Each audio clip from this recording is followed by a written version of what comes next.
On behalf of the JCC, our membership, board, and staff, it's my pleasure to welcome you here tonight.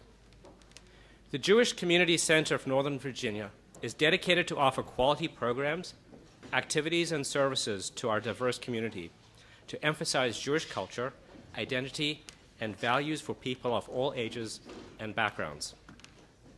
Each year, we are pleased to deliver on this mission by working with our partners like the Jewish Community Relations Council of Greater Washington to offer programs like tonight's event. It is my pleasure to call up JCRC's Director for Washington, D.C. and Northern Virginia, Debra Linick, to start tonight's program by unveiling the Jewish community's 2012 legislative agenda. Debbie? Thank you, Allon. It's a fabulous partnership with the JCC and the Jewish Community Relations Council. The JCRC is the government relations and community affairs arm for over 100 Jewish organizations and synagogues throughout the greater Washington area. And we are pleased to have representatives from many of them tonight, as well as from coalition partners that we work with closely in Richmond. I want to recognize them. I'd like to ask them to stand when I call their name, and I'd like to ask you to hold your applause until they have stood.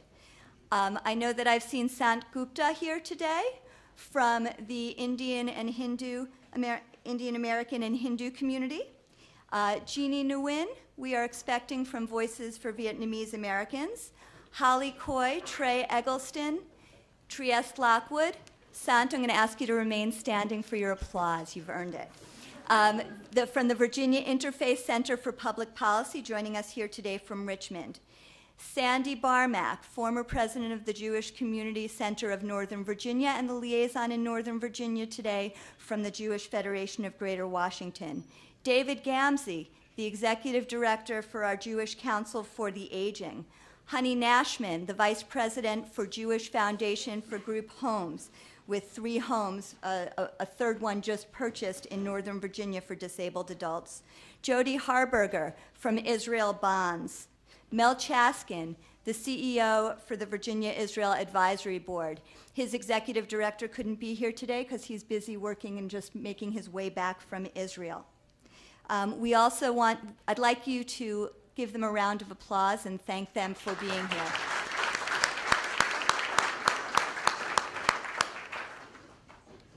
I want to also thank our partners who are helping to make sure that everything goes smoothly tonight. Ken Wilson in the back and Abby Sternberg from Media Masters. So if the mics sound good and then you like what you've said, you can actually get a link to it from Facebook and have it on your candidate and home pages as well. I'm going to turn our attention to our legislative agenda. It was created by the Northern Virginia Commission. You should have received a copy coming in. It's the blue paper. I do get asked, so I always answer ahead of time, just how does JCRC develop a legislative agenda?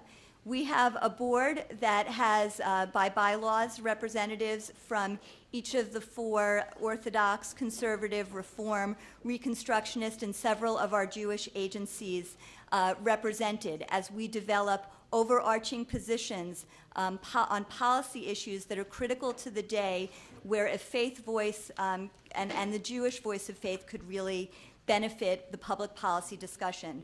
From those list of issues that are published on our website, jcouncil.org, the Northern Virginia Commission meets each fall and met this year in late September. The Northern Virginia Commission is 70 members representing Jewish institutions and synagogues from Northern Virginia that select amongst these policy issues to decide which are the top issues that we need to work on this year.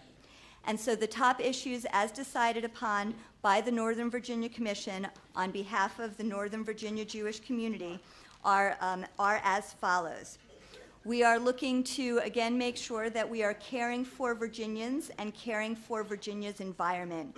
We feel that it is a moral imperative to expand health care access, that no one should be denied coverage.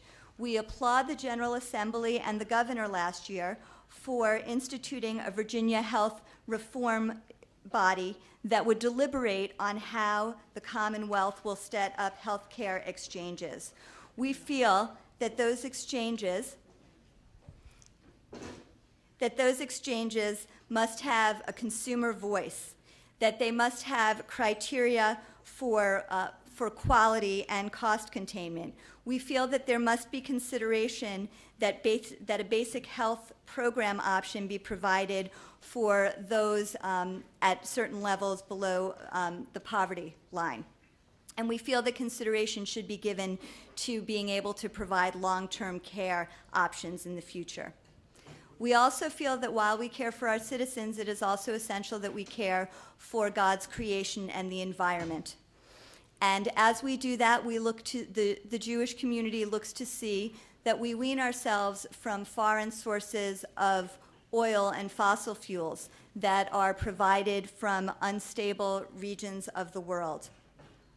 We feel that it is important to look at and to incentivize renewable energy sources, such as wind energy. And we look forward to seeing some interesting initiatives come forth this year that both incentivize green jobs and incentivize pursuit of renewable energies like offshore wind. The Northern Virginia Jewish community is also a staunch supporter of the Virginia-Israel Advisory Board. We are very pleased that we do not stand alone by any stretch in that area. A uniformly strong bipartisan representation of the General Assembly, as well as the executive branch in Virginia, has supported VIAB for the past decade and the decade before that. And why is that? That's because VIAB creates jobs. Over the past decade, over 1,300 jobs have been created thanks to the work that the Virginia-Israel Advisory does, bringing Israeli companies throughout Virginia. In just 2011 alone, with one executive director as its main source of staff, he was able to create 182 new jobs in the Commonwealth and bring in a total of $546,000 in new state tax revenues, which conservatively represents a 512% return on investment over the past decade. If he were a private company, I would certainly want to be investing, but we are certainly glad that our Virginia government is investing in important job creators like VIAB. The Jewish community has always been a strong supporter of public education. We look to see public education funding that helps Virginia to meet the standards of learning and provide quality teachers in every classroom. The Jewish Community Relations Council is also a strong supporter of First Amendment protections of separation of church and state. As we have stood for the past decade on these issues, I've liked to describe us and hope that we may be considered as sort of the Justice Kennedy of the General Assembly on First Amendment issues. So the issues that we have said have run afoul of the Establishment Clause of the First Amendment of the Constitution, by and large, have not passed in the General Assembly. Actually, 100% have not passed.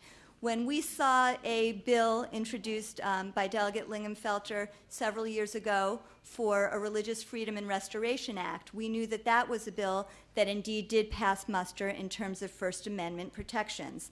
And when we stood up and provided that information to the General Assembly, that was legislation that passed. This year, the JCRC has taken a look at our education policy, and we realize that it is important that we stand firm in opposition to school vouchers that divert funds from public education to private education. We also realize that there have been new tax incentive structures that allow businesses to invest in both private and in public education, and that provide an emphasis on supporting low-income students' opportunity for greater choice. And the JCRC this year has reevaluated our policy on those issues to look to support that kind of legislation in the General Assembly. The last issues that I'm going to talk about in the final pages of our legislative agenda before we turn the floor over to our delegates and senators, and we're so thankful they're here, is to remind that the JCRC stands up for combating bias and discrimination in all its forms, And we also stand with newer immigrants in remembrance of our own immigration journeys to the United States.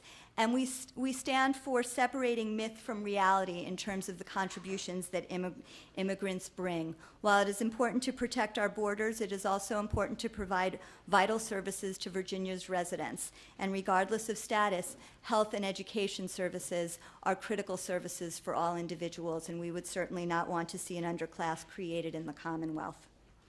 The last issue that you will find in your legislative agenda, like the ones before it that have been on our agenda for several years running, is support for reproductive choice, and that government stay out of intruding on these decisions between a woman and her doctor.